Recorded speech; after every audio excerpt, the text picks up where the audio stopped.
Okay, so here's some tidbits I've noticed from latest episode and strengthening or creating theories. Courtesy to be on the Basement podcast, although his mission is to euthanize Eldians and make so no one can give birth again, Zeke is ironically reborn from a Titan.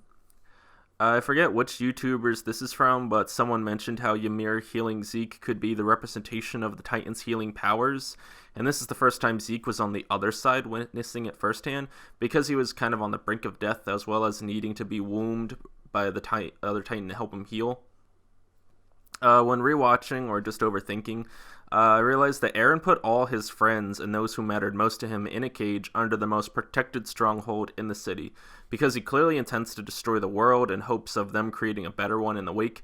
In Berserker mode, he claimed that he would destroy the world, and sticking true to the end of Season 3, Eren asked if destroying all their enemies on the other side will finally set them free.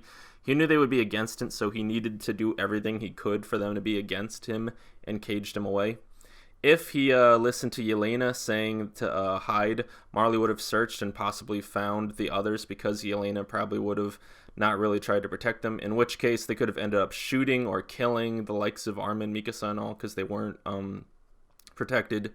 Eren, knowing this possibility, chose to fight for everyone, knowing that their enemy, letting Marley know where the enemy is, not needing to look around.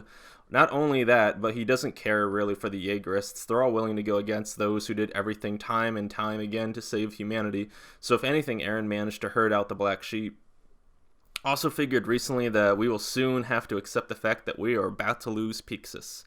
While we all theorize the Titan Falco eats, whether it's the Armored or even possibly the Jaws, because Jaws ate Ymir, who also used to fight as a scout, so that wouldn't be out of the realm of Falco remembering using ODM gear and his future memory. Pixis is most likely not going to get to eat any of the others, and when Zeke screams, it's likely all she wrote for our great man. Rest in peace. One thing to note, though, Pixis never really lost a battle, but because of his lust for alcohol, as Season 2 showed, he was found napping alongside a bunch of bottles. So there's one thing I do love about this show, is its subtle foreshadowing, as long as you pay attention to things. Also, with the preview of Team Paradise joining the battle in the next episode, I kind of hope we finally get to see the white-haired girl back in action. Her character design always made me thought she was going to be a main character since Season 1, and I've been dying to finally see her get more screen time again.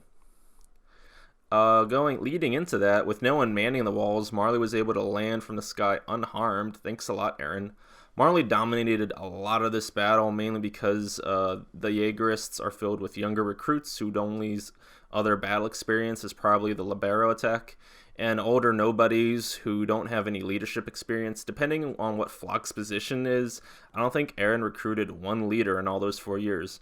And though, looking at his real plan, it makes sense now. In episode 406, Commander Magrath shot Eren with a pistol, and now in episode 417, General Magrath is the one who shoots Eren with the Titan Killer. Also, a coworker pointed out, it's pretty sick of Marley to put an anti-Titan rifle on top of a Titan. I don't care even if it was Peak's idea, it's still kind of disgusting.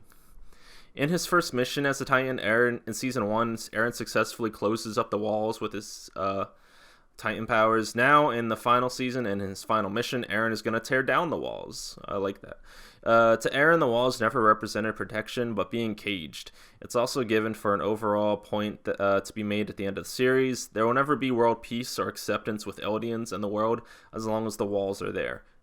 In order for there to be some sort of peace and recognition, the walls have to come down and the Colossal Titans have to be gone. Obvious metaphor for nuclear weapons. When typing and trying to remember true powers of each Titan, I remembered that Annie's female Titan power is her screech, being able to lure Titans to it. That could be something that puts into play eventually during the rumbling. I think Annie might wake up during the rumbling for an obvious cliffhanger ending of an episode. Mikasa's headaches have been happening since episode 2 after Eren's mom died. I feel it's more related to grief than anything else. Some are speculating it might be something bigger than Eren's trying to help her overcome. Because if she overcame the headaches and she still loved him, I think Eren's plan is the fact that he's hoping that she's going to try to overcome her headaches and prove that she's right about her feelings towards him.